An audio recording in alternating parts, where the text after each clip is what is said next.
Hello ਹਾਂਜੀ ਸਤਿ ਸ਼੍ਰੀ ਅਕਾਲ ਜੀ। ਤੁਹਾਡਾ ਸਵਾਗਤ ਹੈ ਸਾਰਿਆਂ ਦਾ ਇਸ ਵੀਡੀਓ 'ਚ।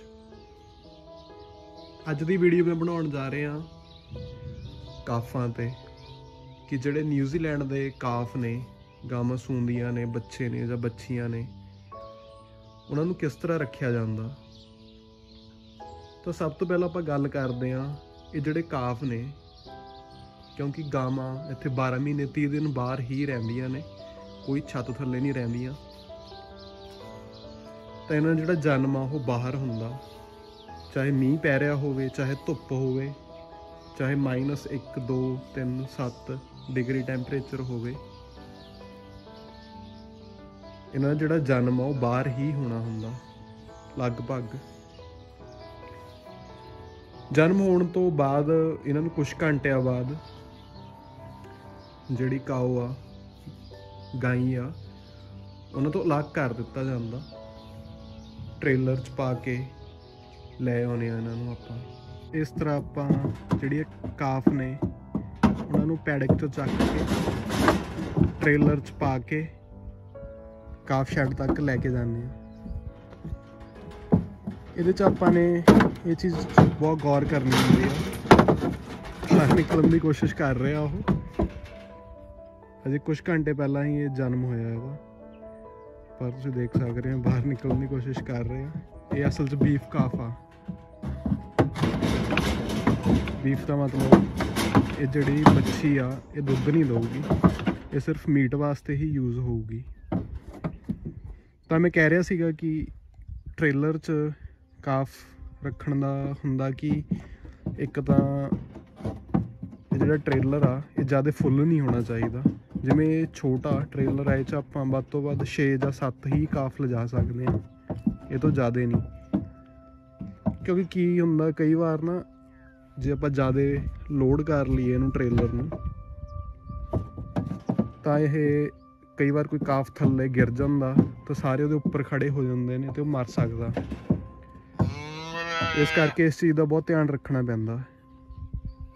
ਤਾਂ ਮੈਂ ਕਲਿੱਪ ਇਸੇ ਲਈ ਪਾ ਰਿਹਾ ਤਾਂ ਕਿ ਤੁਹਾਨੂੰ ਦਿਖਾ ਸਕਾਂ ਕਿ ਕਿਸ ਤਰ੍ਹਾਂ ਆਪਾਂ ਟ੍ਰੇਲਰ 'ਚ ਕਾਫ ਨੂੰ ਪਾ ਕੇ ਕਾਫ ਸ਼ੈੱਡ ਤੱਕ ਲੈ ਕੇ ਜਾਂਦੇ ਹਾਂ।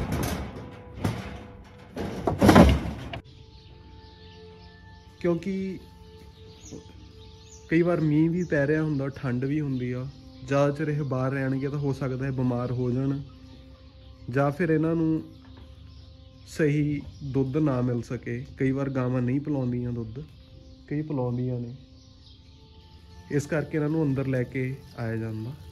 ਅਤੇ ਇਹਨਾਂ ਦੇ ਉਹ ਤੋਂ ਬਾਅਦ ਆ ਕੇ ਨਾਲ ਦੀ ਨਾਲ ਜਿਹੜਾ ਇਹਦਾ ਨੇਵਲ ਹੁੰਦਾ, ਨਾੜੂ ਆ ਕਹਿੰਦੇ ਆ ਜਿਹਨੂੰ ਆਪਾਂ, ਉਸ 'ਤੇ ਆ ਸਪਰੇਅ ਮਾਰੀ ਜਾਂਦੀ ਆ। ਦੇਖੋ ਇਹ ਹੈਗੀ ਆ ਜੀ ਆਇਓਡੀਨ ਸਪਰੇਅ। ਇਹ ਕੀ ਕਰਦੀ ਆ, ਇੱਕ ਤਾਂ ਉਹਨੂੰ ਸੁਕਾ ਬਹੁਤ ਛੇਤੀ ਦਿੰਦੀ ਆ, ਸੁਕਾਉਣ ਤੋਂ ਇਲਾਵਾ ਇਨਫੈਕਸ਼ਨ ਨਹੀਂ ਹੋਣ ਦਿੰਦੀ, ਜਿਹਦੇ ਕਾਰਨ ਇਹ ਬਿਮਾਰ ਹੋ ਜਾਣ।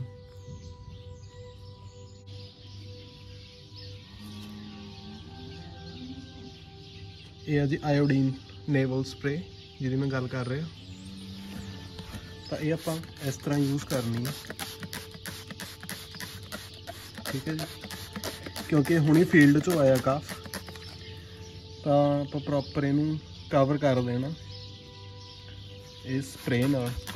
ਤਾਂ ਜਿਵੇਂ ਹੀ ਇਹ ਅੰਦਰ ਆਉਂਦੇ ਨੇ ਕਾਫ, ਉਸ ਤੋਂ ਬਾਅਦ ਇਹਨਾਂ ਨੂੰ ਇੱਕ ਕਲੋਸਟਰਮ ਕਹਿੰਦੇ ਆ ਆਪਾਂ, ਜਿਹਨੂੰ ਆਪਾਂ ਕਹਿੰਦੇ ਆ ਬੌਲੀ।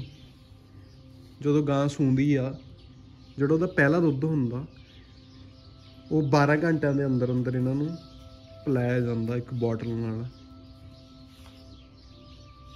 2 ਲੀਟਰ ਵਾਂਗੂ ਦੁੱਧ ਇਹਨਾਂ ਨੂੰ ਪਿਲਾ ਦਿੱਤਾ ਜਾਂਦਾ ਉਹ, ਕਿਉਂਕਿ ਉਹ ਪਿਲਾਉਣਾ ਬਹੁਤ ਜ਼ਰੂਰੀ ਆ।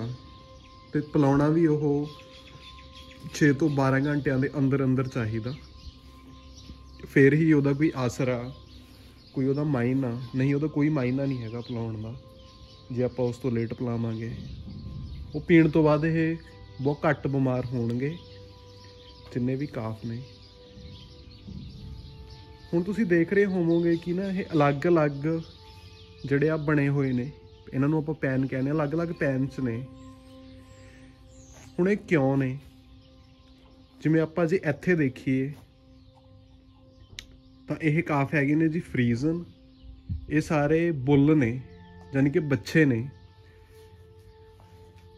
ਇਹਨਾਂ ਨੂੰ ਅਲੱਗ ਤਾਂ ਰੱਖਿਆ ਗਿਆ। ਵੈਸੇ ਤਾਂ ਕੀ ਹੁੰਦਾ ਕਿ ਨਾ ਇਹਨਾਂ ਨੂੰ ਵੇਚ ਦਿੱਤਾ ਜਾਂਦਾ। ਜਿਹੜੇ ਹੋਰ ਫਾਰਮ ਨੇ, ਰੋਜ਼ ਇੱਕ ਟਰੱਕ ਆਉਂਦਾ, ਉਹ ਟਰੱਕ ਇਹਨਾਂ ਨੂੰ ਲੈ ਜਾਂਦਾ ਆ ਕੇ। ਤਾਂ ਪਤਾ ਨਹੀਂ ਇਹਨੂੰ ਕੱਟਦੇ ਨੇ ਜਾਂ ਕੀ ਕਰਦੇ ਨੇ, ਕਿਉਂਕਿ ਇਹ ਕਿਸੇ ਕੰਮ ਦੇ ਨਹੀਂ ਹੁੰਦੇ। ਜਿਹੜੇ ਬੁੱਲ ਹੁੰਦੇ ਨੇ ਇਹ ਸ਼ਾਇਦ ਕਈ ਮੈਂ ਸੁਣਿਆ ਕਿ ਕੱਟ ਕੇ ਫਿਰ ਇਹਨਾਂ ਦਾ ਮੀਟ 'ਚ ਇਹਨੂੰ ਕਨਵਰਟ ਕਰ ਦਿੱਤਾ ਜਾਂਦਾ। ਪਤਾ ਨਹੀਂ, ਸ਼ਾਇਦ ਹੁੰਦਾ ਹੋਵੇ, ਕਿਉਂਕਿ ਜਿਹੜੇ ਮੈਂ ਪਿੱਛੇ ਫਾਰਮਸ 'ਤੇ ਕੰਮ ਕਰਦਾ ਰਿਹਾ ਉੱਥੇ ਐਵੇਂ ਹੀ ਹੁੰਦਾ ਸੀ। ਟਰੱਕ ਆਉਂਦਾ ਸੀ, ਇਹਨਾਂ ਨੂੰ ਲੈ ਜਾਂਦਾ ਹੁੰਦਾ ਸੀਗਾ, ਯਾਨੀ ਕਿ 2 ਦਿਨਾਂ ਬਾਅਦ ਜਾਂ ਕੁਛ ਵੀ।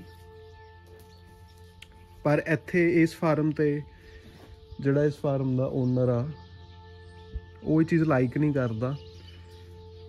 ਤਾਂ ਫਿਰ ਅਸੀਂ ਉਹ ਨਾ ਅਰੇਂਜ ਕਰਦਾ, ਜਿਵੇਂ ਕਿਸੇ ਨਾ ਕਿਸੇ ਇੱਕ ਉਰੇ ਬੀਫ ਫਾਰਮ ਵੀ ਨੇ, ਬੀਫ ਫਾਰਮ ਵਾਲਿਆਂ ਨੂੰ ਵੇਚ ਦਿੰਦੇ ਹਾਂ ਆਪਾਂ ਇਹ ਕਾਫ, ਘੱਟ ਰੇਟ 'ਚ ਲਾ ਲਓ ਜਾਂ ਕਿਵੇਂ ਵੀ। ਉਹ ਲੈ ਜਾਂਦੇ ਨੇ ਆ ਕੇ। ਇਸ ਕਰਕੇ ਇਹ ਅਲੱਗ ਰੱਖੇ ਹੋਏ ਨੇ। ਹੁਣ ਇਹ ਸੋਹਰੇ ਨੇ, ਕਿਉਂਕਿ ਇਹਨਾਂ ਨੇ ਦੁੱਧ ਪੀ ਲਿਆ। ਜਿਹੜਾ ਓਨਰ ਆ ਉਹਦੀ ਵਾਈਫ ਇਹਨੂੰ ਦੁੱਧ ਪਿਲਾ ਗਈ ਆ ਕੇ। ਉਹੀ ਸਾਰੇ ਕਾਫ ਵਗੈਰਾ ਉਹੀ ਸਾਂਭਦੀ ਆ ਉਰੇ। ਆ ਦੇਖੋ, ਇਹ ਹੁਣ ਪੂਰੇ ਐਨ ਸੋਹਰੇ ਨੇ ਆਰਾਮ ਨਾਲ, ਕਿਉਂਕਿ ਇਹਨੇ ਦੁੱਧ ਪੀ ਲਿਆ। ਹੁਣ ਇਹ ਮਸਤ ਨੇ। ਸੋ ਇਹ ਬਰੀਡ ਹੈਗੀ ਆ ਜੀ ਫਰੀਜ਼ਨ ਦੀ, ਮਿਕਸ ਆ ਫਰੀਜ਼ਨ ਤੇ ਕ੍ਰੋਸ। ਹੁਣ ਆਹ ਪੈਨ ਖਾਲੀ ਆ ਇਸ ਟਾਈਮ, ਕਿਉਂਕਿ ਇਹ ਗਿੱਲਾ ਹੋ ਚੁੱਕਿਆ। ਤੁਹਾਨੂੰ ਮੈਂ ਇਹਦੇ 'ਚ ਇੱਕ ਹੋਰ ਚੀਜ਼ ਦਿਖਾਉਣਾ। ਜੇ ਆਪਾਂ ਗਿੱਲੇ 'ਚ ਇਹਨੂੰ ਰੱਖਾਂਗੇ ਨਾ ਤਾਂ ਬਗਸ ਵਗੈਰਾ ਲੱਗ ਕੇ ਬਹੁਤ ਛੇਤੀ ਬਿਮਾਰ ਹੁੰਦੇ ਨੇ, ਬੈਕਟੀਰੀਆ ਆ ਜਾਂਦਾ ਇਹਨਾਂ 'ਚ। ਆਹ ਹੈਗੇ ਨੇ ਫੀਡਰ, ਇਹਨਾਂ ਨੂੰ ਕਹਿੰਦੇ ਆ ਆਪਾਂ ਫੀਡਰ। ਇਹਦੇ ਦੇਖੋ ਚੁੰਗੜੀਆਂ ਵਾਂਗੂ ਨਾ 10 ਆ ਲੱਗੇ ਹੋਏ ਨੇ ਨਿੱਪਲ, ਜਿਨ੍ਹਾਂ ਤੋਂ ਇਹ ਦੁੱਧ ਪੀਂਦੇ ਨੇ।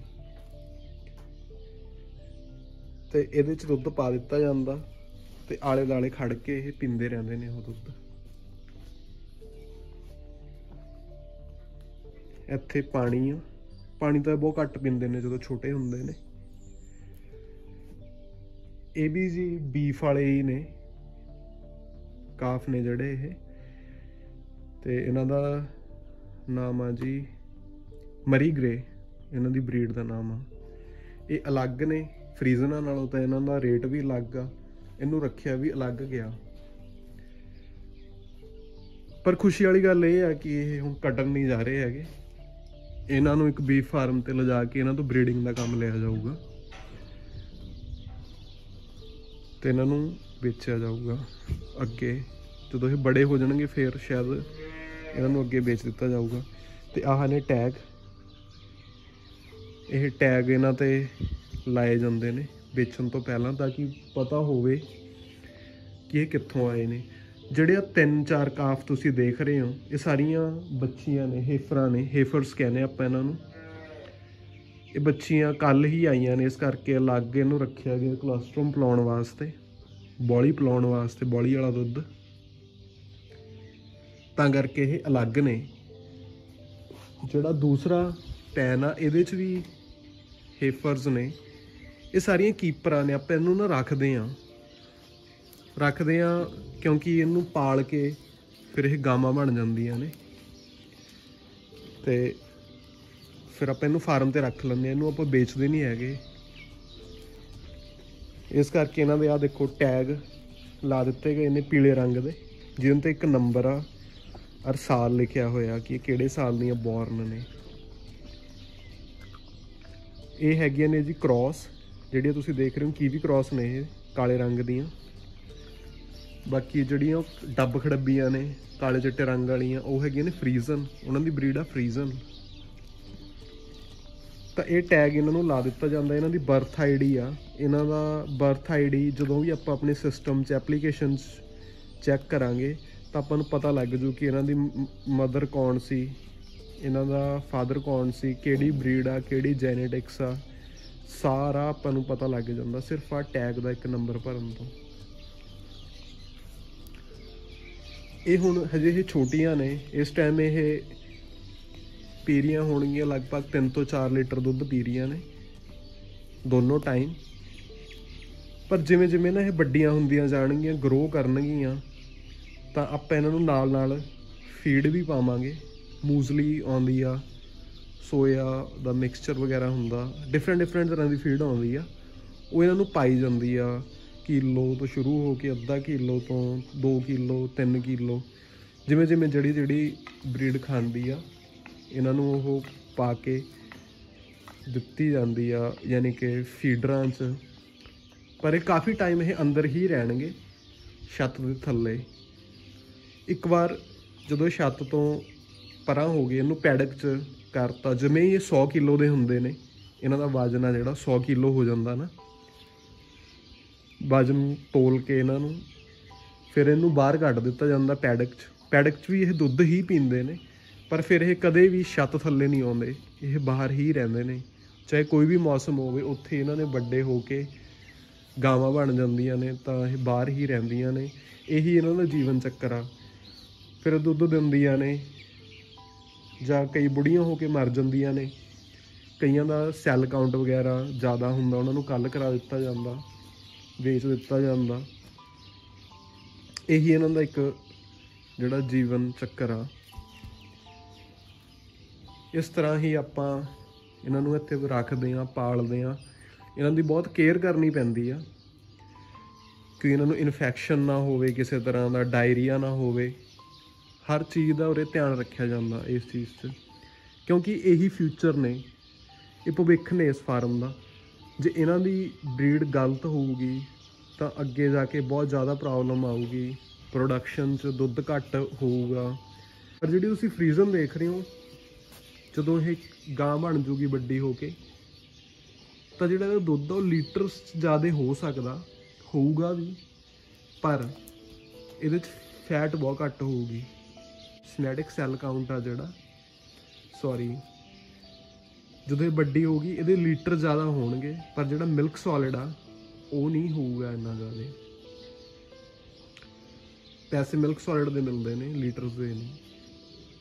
ਇਸ ਕਰਕੇ ਹਰ ਬਰੀਡ ਦਾ ਇੱਕ ਆਪਣਾ ਸਿਸਟਮ ਆ। ਪਰ ਜਿਹੜੀ ਆ ਕੀਵੀ ਕ੍ਰੋਸ ਆ, ਇਹਦੇ ਮਿਲਕ ਸੋਲਿਡ ਵੀ ਜ਼ਿਆਦਾ ਹੋਣਗੇ ਅਤੇ ਲੀਟਰ ਵੀ ਜ਼ਿਆਦਾ ਹੋਣਗੇ। ਫਰੀਜ਼ਨ ਜਿੰਨੇ ਸ਼ਾਇਦ ਨਹੀਂ ਹੋਣਗੇ, ਪਰ ਫਿਰ ਵੀ ਇੱਕ ਜਰਸੀ ਬਰੀਡ ਹੁੰਦੀ ਆ, ਉਹਦੇ ਨਾਲੋਂ ਜ਼ਿਆਦਾ ਹੀ ਹੋਣਗੇ। ਜਰਸੀ ਆਪਣੇ ਕੋਲ ਹੈਗੀ ਨਹੀਂ ਇਸ ਫਾਰਮ 'ਤੇ, ਕੋਈ ਇੱਕ ਅੱਧੀ ਕਾਓ ਹੋ ਸਕਦੀ ਹੈ ਜਰਸੀ ਬਰੀਡ ਦੀ। ਜਰਸੀ ਬਰੀਡ ਹੁੰਦੀ ਆ ਜਿਵੇਂ ਆਪਣੇ ਦੇਸੀ ਗਾਵਾਂ ਕਹਿ ਦਿੰਦੇ ਨੇ, ਭੂਰੇ ਜਿਹੇ ਰੰਗ ਦੀਆਂ, ਉਹਨੂੰ ਉਸ ਤਰ੍ਹਾਂ ਦੀ ਹੁੰਦੀ ਆ ਜਰਸੀ ਬਰੀਡ। ਉਹ ਲੀਟਰਾਂ 'ਚ ਦੁੱਧ ਬਹੁਤ ਘੱਟ ਦਿੰਦੀ ਆ, ਪਰ ਜਿਹੜਾ ਉਹਨਾਂ ਦਾ ਮਿਲਕ ਸੋਲਿਡ ਆ ਉਹ ਬਹੁਤ ਜ਼ਿਆਦਾ ਹੁੰਦਾ। ਤਾਂ ਜਿਹੜਾ ਥੱਲੇ ਵਿਛਾਇਆ ਹੋਇਆ ਇਹ ਸਰੱਕ ਆ ਲੱਕੜ ਦਾ, ਕਈ ਸੌਡਸਟ ਵੀ ਪਾ ਦਿੰਦੇ ਨੇ। ਇਹਨੂੰ ਵਿਛਾ ਕੇ ਰੱਖਣਾ ਪੈਂਦਾ ਤਾਂ ਕਿ ਥੱਲੋਂ ਸਾਰਾ ਸਾਫ਼ ਰਹੇ, ਸੁੱਕਾ ਰਹੇ। ਇਸ ਕਰਕੇ ਆਪਾਂ ਪਹਿਲਾਂ ਹੀ ਬੁੱਕ ਕਰਾ ਲੈਂਦੇ ਹਾਂ, ਬੁੱਕ ਕਰਾ ਕੇ ਵਿਛਾ ਦਿੱਤਾ ਗਿਆ ਸੀਗਾ ਇਹ। ਅਤੇ ਇਹ ਸਮੇਂ-ਸਮੇਂ 'ਤੇ ਬਦਲਿਆ ਵੀ ਜਾਂਦਾ, ਜਾਂ ਇਹਦੇ 'ਤੇ ਹੋਰ ਨਵਾਂ ਵੀ ਪਾਇਆ ਜਾਂਦਾ, ਜਿਵੇਂ ਜਿਵੇਂ ਇਹ ਗਿੱਲਾ ਹੁੰਦਾ ਜਾਂਦਾ ਇਹਨਾਂ ਦੇ ਰਹਿਣ ਨਾਲ। ਇਸ ਤਰ੍ਹਾਂ ਇਹਨਾਂ ਦੀ ਸੰਭਾਲ ਹੁੰਦੀ ਆ। ਅਤੇ ਜੋ ਵੀ ਆਲੇ ਦੁਆਲੇ ਦੀਆਂ ਕੰਧਾਂ ਨੇ, ਲੱਕੜ ਦੀਆਂ ਨੇ, ਇਹਨਾਂ 'ਤੇ ਵੀ ਇੱਕ ਸਪਰੇਅ ਮਾਰੀ ਜਾਂਦੀ ਹੈ, ਕਿਉਂਕਿ ਇਹ ਚੱਟਦੇ ਨੇ, ਇਹਨਾਂ ਨੂੰ ਆਦਤ ਹੁੰਦੀ ਆ। ਕੰਧਾਂ ਵਗੈਰਾ ਜੋ ਵੀ ਆ ਚੱਟਣਾ ਸ਼ੁਰੂ ਕਰ ਦਿੰਦੇ ਨੇ। ਉਹਦੇ ਨਾਲ ਕਈ ਵਾਰ ਕੀ ਹੁੰਦਾ, ਬੈਕਟੀਰੀਆ ਇਹਨਾਂ ਦੇ ਅੰਦਰ ਵਗ ਜਾਂਦਾ ਅਤੇ ਇਹ ਬਿਮਾਰ ਹੋ ਜਾਂਦੇ ਨੇ। ਇਸ ਕਰਕੇ ਇਹਨਾਂ 'ਤੇ ਵੀ ਇੱਕ ਸੈਨੀਟਾਈਜ਼ ਦੀ ਸਪਰੇਅ ਕਰੀ ਜਾਂਦੀ ਆ, ਤਾਂ ਕਿ ਡਿਸਇਨਫੈਕਟਡ ਕਰਨ ਵਾਸਤੇ, ਤਾਂ ਕਿ ਇਹਨਾਂ ਨੂੰ ਕੋਈ ਇਨਫੈਕਸ਼ਨ ਨਾ ਹੋਵੇ। ਜਿਵੇਂ ਮੈਂ ਗੱਲ ਕਰ ਰਿਹਾ ਸੀਗਾ ਕਿ ਇਹਨਾਂ ਨੂੰ ਇੱਕ ਮੀਲ ਵੀ ਦਿੱਤੀ ਜਾਂਦੀ ਹੈ ਖਾਣ ਵਾਸਤੇ, ਫੀਡ ਮੈਂ ਤੁਹਾਨੂੰ ਦਿਖਾਉਣਾ। ਇਹ ਆ ਕਾਫ ਫੀਡ, ਠੀਕ ਹੈ ਜੀ। ਇਹ ਨਿਊਜ਼ੀਲੈਂਡ 'ਚ ਹੀ ਬਣਦੀ ਆ, ਮੇਡ ਇਨ ਨਿਊਜ਼ੀਲੈਂਡ। ਇਹ ਫੀਡ ਇਹਨੂੰ ਦਿੱਤੀ ਜਾਂਦੀ ਆ। ਆਪਣੇ ਪੰਜਾਬ 'ਚ ਮੈਂ ਦੇਖਦਾ ਆਪਾਂ ਇਹ ਚੀਜ਼ 'ਤੇ ਧਿਆਨ ਨਹੀਂ ਦਿੰਦੇ ਬਿਲਕੁਲ ਵੀ। ਜਦੋਂ ਛੋਟਾ ਬੱਚਾ ਜਾਂ ਬੱਚੀ ਹੁੰਦੀ ਆ, ਆਪਾਂ ਦੁੱਧ ਵੀ ਬਹੁਤ ਘੱਟ ਦਿੰਦੇ ਹਾਂ, ਫੀਡ ਤਾਂ ਬਹੁਤ ਦੂਰ ਦੀ ਗੱਲ ਆ। ਪਰ ਆਪਾਂ ਨੂੰ ਦੇਣੀ ਚਾਹੀਦੀ ਆ ਫੀਡ, ਕਿਲੋ 2 ਕਿਲੋ, ਤਾਂ ਹੀ ਉਹ ਜਿਹੜਾ ਆਪਣਾ ਪਸ਼ੂ ਆ, ਜਿਵੇਂ ਜਿਵੇਂ ਉਹ ਵੱਡਾ ਹੋਊਗਾ ਤਾਂ ਹੀ ਉਹ ਵਧੀਆ ਉਹਦੀ ਸਿਹਤ ਹੋਊਗੀ, ਵਧੀਆ ਪ੍ਰੋਡਕਸ਼ਨ ਦਊਗਾ, ਜੇ ਆਪਾਂ ਉਹਦੀ ਪਹਿਲਾਂ ਹੀ ਕੇਅਰ ਕਰਾਂਗੇ। ਇਸ ਗੱਲਾਂ ਦਾ ਰਿਜ਼ਲਟ ਆਪਾਂ ਨੂੰ ਉਦੋਂ ਮਿਲਦਾ ਜਦੋਂ ਪਸ਼ੂ ਬੜਾ ਹੋ ਕੇ ਦੁੱਧ ਨਹੀਂ ਦੇ ਰਿਹਾ ਹੁੰਦਾ ਜਾਂ ਬਿਮਾਰ ਹੁੰਦਾ। ਉਹ ਆਹੀ ਕਾਰਨ ਹੁੰਦਾ ਕਿ ਉਹਨਾਂ ਦੀ ਨਾ ਸੰਭਾਲ ਨਹੀਂ ਹੋਈ ਹੁੰਦੀ ਛੋਟੇ ਹੁੰਦਿਆਂ ਦੀ। ਹੁਣ ਇਹ ਜਿਵੇਂ ਜਿਵੇਂ ਬੜੇ ਹੋਣਗੇ ਇਹਨਾਂ ਦੀ ਸੰਭਾਲ ਹੋਊ। ਇਹਨਾਂ ਨੂੰ ਇੱਕ ਜ਼ਿੰਕ ਵੀ ਦਿੱਤਾ ਜਾਊਗਾ, ਜ਼ਿੰਕ ਕਾਪਰ ਦੇ ਕੈਪਸੂਲ, ਤਾਂ ਕਿ ਇਹਨੂੰ ਕੋਈ ਡੈਫੀਸ਼ੀਐਂਸੀ ਨਾ ਹੋਵੇ। ਨਾਲ ਨਾਲ ਇੰਜੈਕਸ਼ਨ ਵੀ ਦਿੱਤੇ ਜਾਂਦੇ ਨੇ ਇਹਨੂੰ ਲੈਪਟੋ ਦੇ, ਤਾਂ ਕਿ ਇਹਨੂੰ ਇੱਕ ਡਰਿੰਚ ਵੀ ਦਿੱਤੀ ਜਾਂਦੀ ਆ। ਜਿਵੇਂ ਆਪਣੇ ਕਹਿ ਲਈਏ ਵੀ ਇਹਨਾਂ ਦੇ ਪੇਟ ਦੇ ਅੰਦਰ ਕੀੜੇ ਨਾ ਹੋਣ, ਉਸ ਲਈ ਡਰਿੰਚਿੰਗ ਵੀ ਕਰੀ ਜਾਂਦੀ ਆ। ਉਹ ਤੁਸੀਂ ਅੱਗੇ ਅੱਗੇ ਜਿਵੇਂ ਜਿਵੇਂ ਬੜੇ ਹੋਣਗੇ ਮੈਂ ਵੀਡੀਓ ਬਣਾਊਂਗਾ, ਤੁਹਾਨੂੰ ਦਿਖਾਉਂਦਾ ਰਹੂੰਗਾ ਨਾਲ ਨਾਲ ਕਿ ਆਪਾਂ ਕਿਵੇਂ ਕਿਵੇਂ ਕੀ ਕਰਦੇ ਹਾਂ। ਇਸ ਤਰ੍ਹਾਂ ਇਹਨਾਂ ਦੀ ਪੂਰੀ ਸੰਭਾਲ ਹੁੰਦੀ ਹੈ। ਇਸੇ ਕਰਕੇ ਇਹਨਾਂ ਨੂੰ ਕੋਈ ਚਿੱਚੜ ਵਗੈਰਾ ਵੀ ਨਹੀਂ ਲੱਗਦਾ ਉਹ ਡਰਿੰਚ ਕਰਨ ਨਾਲ। ਪੋਰ ਔਨ ਹੁੰਦਾ ਇੱਕ, ਉਹ ਇਹਨਾਂ ਦੇ ਉੱਤੇ ਛਿੜਕਿਆ ਜਾਂਦਾ ਇਹਨਾਂ ਦੇ ਮਾਸ ਤੇ, ਚਮੜੀ ਤੇ, ਜਿਹਦੇ ਨਾਲ ਕਿਸੇ ਵੀ ਤਰ੍ਹਾਂ ਦਾ ਕੋਈ ਚਿੱਚੜ ਵਗੈਰਾ ਨਹੀਂ ਲੱਗਦਾ। ਤਾਂ ਇਸ ਤਰ੍ਹਾਂ ਦੀ ਇਹਨਾਂ ਦੀ ਸੰਭਾਲ ਕਰੀ ਜਾਂਦੀ ਹੈ ਇੱਥੇ ਨਿਊਜ਼ੀਲੈਂਡ 'ਚ ਕਾਫਾਂ ਦੀ। ਆਈ ਹੋਪ ਤੁਹਾਨੂੰ ਇਹ ਵੀਡੀਓ ਵਧੀਆ ਲੱਗੀ ਹੋਊਗੀ, ਤੁਹਾਨੂੰ ਇਨਫੋਰਮੇਸ਼ਨ ਮਿਲੀ ਹੋਊਗੀ ਇਹ ਤੋਂ। ਕਮੈਂਟ ਕਰਕੇ ਜ਼ਰੂਰ ਦੱਸਿਓ ਤੁਹਾਨੂੰ ਕੀ ਇਸ ਤੋਂ ਸਿੱਖਣ 'ਚ ਮਿਲਿਆ, ਅਤੇ ਅੱਗੇ ਆਪਾਂ ਕਿਸ ਤਰ੍ਹਾਂ ਦੀ ਵੀਡੀਓ ਕਰੀਏ ਇਸ ਚੀਜ਼ 'ਤੇ ਵੀ ਤੁਸੀਂ ਕਮੈਂਟ ਕਰਕੇ ਦੱਸਿਓ। ਇਹ ਸੀ ਜੀ ਆਪਣੀ ਹੁਣ ਤੱਕ ਦੀ ਵੀਡੀਓ। ਉਮੀਦ ਕਰਦਾ ਤੁਹਾਨੂੰ ਵੀਡੀਓ ਪਸੰਦ ਆਈ ਹੋਊਗੀ। ਧੰਨਵਾਦ।